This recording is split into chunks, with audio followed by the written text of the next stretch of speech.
এর অতএব মূর্খ জাহেল লোক এবং যে সাহাব সাহেব জিন্দেগি এক চিল্লা দেয় না, তিন চিল্লা দেয় না, সাল দেয় নাই, ওই বেয়াদবের অধীনে কোনো চলবে না। সে হলো ইন্ডিয়ার প্রোডাক্টস।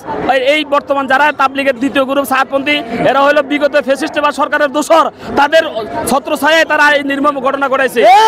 আমরা এই বর্তমান সরকারকে নাজেহাল করার জন্য তারা পায় তারা করতেছে, এটাই তার একটা দৃষ্টান্ত যে তারা সরকারের কথা মনে করে। যেখানে আমাদের একটা মীমাংসিত জিনিস হয়ে গেছেন বর্তমান সরকারের সাথে এবং শীর্ষ ওলামায়ে কেরামদের সাথে, যে এই টঙ্গীর ময়দান ওলামায়ে কেরাম দেখাশোনা করবে এবং প্রথম ইজতেমা ওলামায়ে কেরাম, দ্বিতীয় ইজতেমা তারা করবে।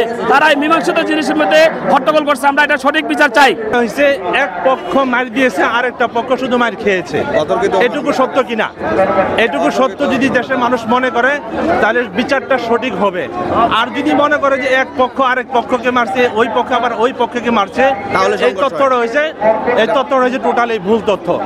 এখন আমি বলবো যে তাবলিগ নামে যে সুন্দর একটা জিনিস, যারা মানুষের পিঠে হাত বুলিয়ে কথা বলার অভ্যাস সারা জীবন, এটা আমরা জানি।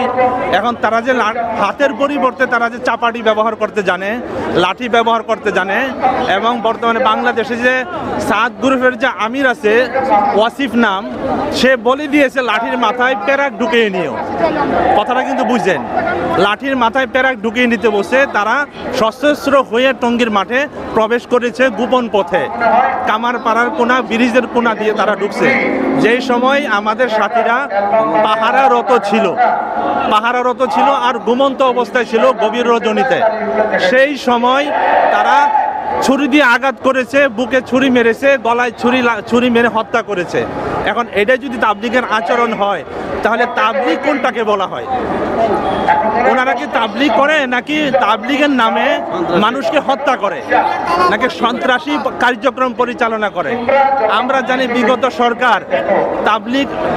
সরকার ছিল সন্ত্রাসীদেরকে আশ্রয়দাতা সরকার, আশ্রয় দিত। এদেরকে বিগত সরকারে কিন্তু আশ্রয় দিয়েছে। এখন এদেরকে কারা আশ্রয় দেয়?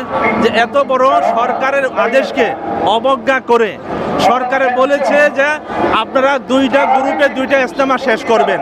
শেষ করার পরে আমরা দুটোটা গ্রুপের সাথে আমরা বসবো, যার যা বলার আছে আমরা সবার কথা সুন্দর মতো শুনবো এবং আমরা সরকার আপনাদেরকে সঠিক একটা সমাধান দিব। এই অপেক্ষা না করে তারা বলে যে আলেমরা টঙ্গীর মাঠে জোর করেছে, আমাদেরও দাবি আছে, আমরা জোর করব। সরকার কিভাবে দিবে না সেটা আমরা আদায় করে নিয়ে দেখিয়ে দেব। এখন ওনারা আলেমদের মাথায় লাঠি মেরে গলায় ছুরি চালিয়ে দেখিয়ে দিয়েছে তারা কোন দল। তাবলিগ যদি হয়ে থাকে এর নাম কিন্তু তাবলিগ না। তাবলিগ হচ্ছে নবীওয়ালা কথা, নবীওয়ালা আচরণ। যিনাকে আল্লাহ তাআলা বিশ্ব মানবতার দূত বানিয়ে পাঠিয়েছেন, সেই আদর্শে আদর্শিত হয়ে, সেই চরিত্রবান হয়ে মানুষের সমাজে বিচরণ করবে এবং ওই অবিকল আচরণগুলা মানুষের মধ্যে প্রভাব ফেলবে। ওই আচরণগুলাই মানুষের সাথে করবে। আমরা মুসলমান, আমরা থাকবো সর্বোচ্চ আদর্শের উপরে। সেই আদর্শ থেকে বেরিয়ে আমরা একটা হিংসাত্মক আচরণ আমরা অবলম্বন করেছি, যার কারণে মুসলমানরা সারা দেশে নয়, শুধু বাংলাদেশে নয়, সারা পৃথিবীতে প্রশ্নবিদ্ধ হয়ে গিয়েছে। যে পৃথিবীতে একটাই মাত্র দল ছিল যারা নাকি নিঃস্বার্থে নিজের পকেটের টাকা খরচ করে মানুষের দ্বারে গিয়ে, দুয়ারে গিয়ে, জনে গিয়ে আল্লাহর কথা বলতো, জাহান্নামের ভয় দেখাইতো, জান্নাতের আশা আকাঙ্ক্ষা জানাইতো।